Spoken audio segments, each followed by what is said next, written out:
Last year, Ford Performance Chief Dave Berikak found himself standing next to Edsel Ford II at the edge of a certain pastoral French racing circuit that has witnessed 84 years of glory, gore, grudges, and relentless grit.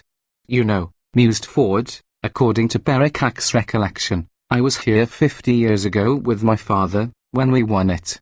Now I'm here with my son. When you work at Famoco, you work for a family. Berikak, who, with a small group of volunteers, took over a padlocked basement room in Dearborn, Michigan, and labored on his own time and after hours for months on Project Phoenix before it was even approved, tells me, with a faraway look, to bring that trophy back and hand it to that family, to return the most coveted prize in family history. That's what it was about. Le Mans veterans will tell you that if you bring a new team, you should keep your expectations in check. And the GT's attempt last year to celebrate Ford's 1966 24 hours of Le Mans victory with a class swim started ominously. In sheeting rain, one of the four GTs, already saddled with last-minute weight and boost penalties, suffered a stuck gearbox right before the green flag. Wanting to be near the action, Berikak's boss, Ford Executive VP and Chief Technical Officer Raj Nair, leapt to rain-slicked pit wall, slipped, and broke his elbow. Amid the tension, nobody even noticed. The wait is over. Almost a year later, we're standing beside another circuit, a 2.2-mile slice of the Utah Motorsports campus west of windy Salt Lake City, next to the road-going version of the Ford GT that will trickle into buyers' hands at the rate of 250 annually over the next 4 years. Finally, after the surprise January 2015 reveal at the Detroit Auto Show, after countless magazine covers and breathless coverage, a few lucky members of the Fourth Estate will at long last get to drive Project Phoenix. I am in that group, about to pilot the first cousin to an honest Ronnie Buckner Le Mans car. The GT is pure Ford history and enthusiasm condensed against all odds and business sense into a drivable carbon fiber Hot Wheels toy that forever will remain rare enough to drop jaws wherever it goes. And I get to drive it. On a circuit. Nobody is luckier than me, I think. As I stride up to the GT, doors levitated to a spread eagle, and thrust my right leg in, twist sideways, and... no, that didn't quite work. Let's try sitting down on the wide sill, swinging a leg in, and, exclamation mark just bashed my head on the FI aspect roll cage hidden behind the Loangjing headliner. Okay, stand up again, right leg in. Twist while bending the left knee a bit, and, pop exclamation mark I feel a tendon go. There's a white-hot flash of shooting pain in my knee, and as my left leg collapses like the bridge on the River Kwai, I tumble backward into the GT and voila! I'm in. Because the GT's narrow, vertical buckets don't move, the pedals and steering column do, with wide latitude for different body types. Most of the car's buttons cluster on the rectangular wheels so you don't have to reach to the architecturally sculpted dash of carbon fiber bridges and buttresses. This car is not at all retro like its 2005-06 predecessor with its comparatively giant cabin. All data comes via digital screens, the one in front of the driver flashing the speed, revs, and plebeian messages such as driver door ajar. A big anodized button in the slim center console lights the twin-turbo 3.5-liter V6, and the nearby rotary shifter seems a little out of place, like something from a Ford Fusion. A CGI image of the car appears in the dash screen when you change driving modes. Put the GT into truck mode via the thumb wheel on the steering wheel, hit the OK button to confirm, and the car suddenly falls a couple of inches with a startling lurch while hydraulic actuators compress the coil springs, as if the pit crew has dropped you off the jacks. Take it out of track mode and it jumps up again with equal haste. This thing means business. It's so natural. Back at Le Mans last year, luck continued not to favour Ford as it diced with Ferrari for the LMGTE Pro Class lead. Loose wires caused the lead GT's mandatory position lights to wink out, and Sebastian Dice, one of the team's most seasoned vets, had to find his way through the darkness with a fritzing electrical system. In the wee hours, Nair, determined to stand with his colleagues for the entire race, approached Berikak. "I can't hold a cup of coffee," he said. "In Utah, Billy Johnson, just 29 when he drove the number 66 car that finished 4th in class in 2016, slides next to me. For a vehicle that is more than 15 feet long, putting 2 people into the GT is like stuffing a couple of bedspreads into a Maytag. As in a Lotus Elise, the seats are squeezed together, inboard of the Ford's carbon fiber tub's thick structural side boxes. You will want to shower beforehand and wear only the mildest cologne, as you and your passenger are about to enjoy an intimacy Tinder users only dream about. The affable Johnson waves me forward and we burble menacingly onto the track. A big V6, especially one all stuffed up with turbos, doesn't always sound fabulous, but this 647 horsepower unit does. It makes a proper wail, the rising, ragged tones of its exhaust sealing the car's racing connection. You can hear the turbos whoosh a bit, but you can't hear any of that crass pish, pish, pish, which would make it sound like just a jumpied-up Mitsubishi Evo.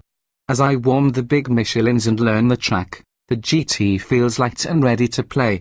Co-developed simultaneously alongside the competition car over a couple of short, intense years, the road-going GT, made up of approximately 250 carbon fiber pieces, is not an all-or-nothing racing skull.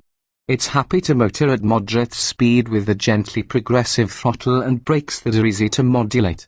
Considering how quickly the car was engineered and that its primary purpose was a class victory at Le Mans, it feels surprisingly refined and cohesive. The 7-speed dual-clutch automatic shifts quickly, and I can't even detect any serious turbo lag, although the engine does get a little more urgent above 3,000 revolutions per minute as it beelines for the 7,000 rev redline.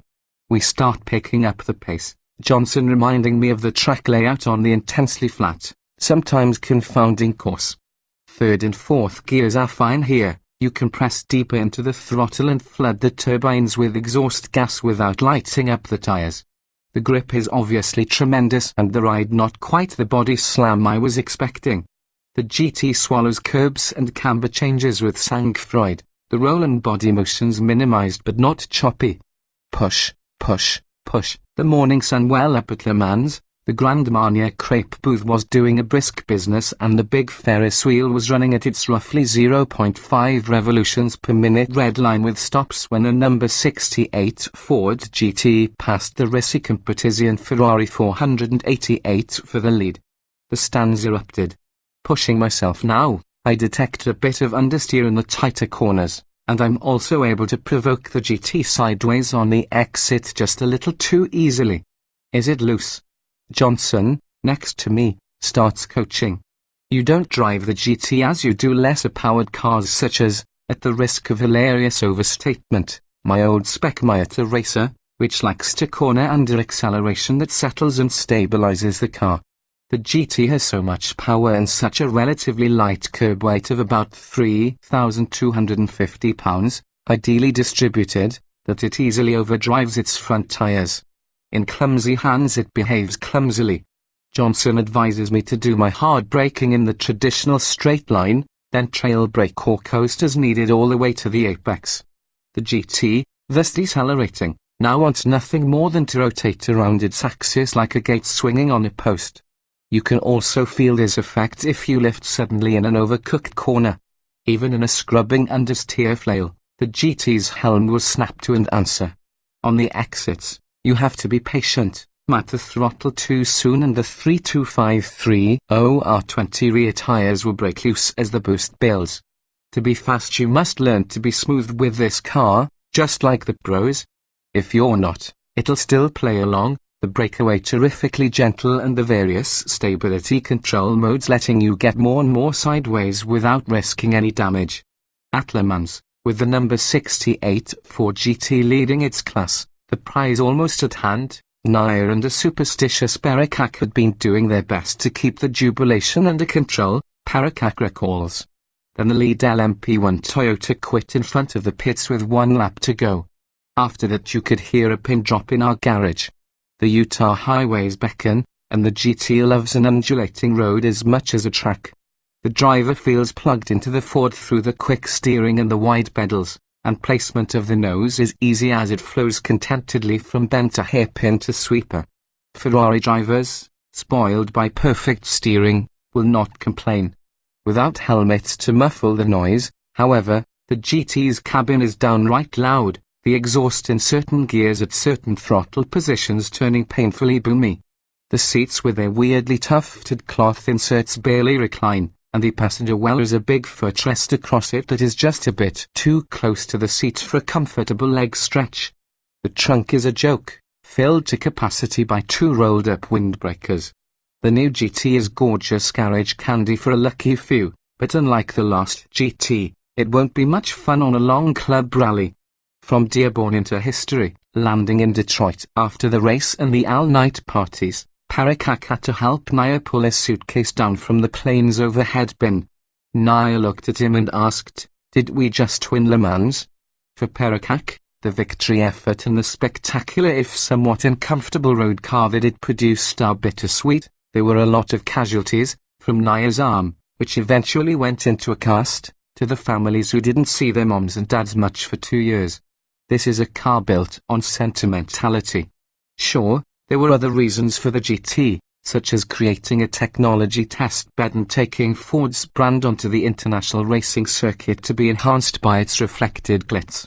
But ultimately, a family with serious resources just thought a class win at Le Mans on the 50th anniversary of Ferrari's famous drubbing would be cool. And with a lot of sweat, a few tears, and a dash of luck, their people made it possible. All of that is embedded in this car.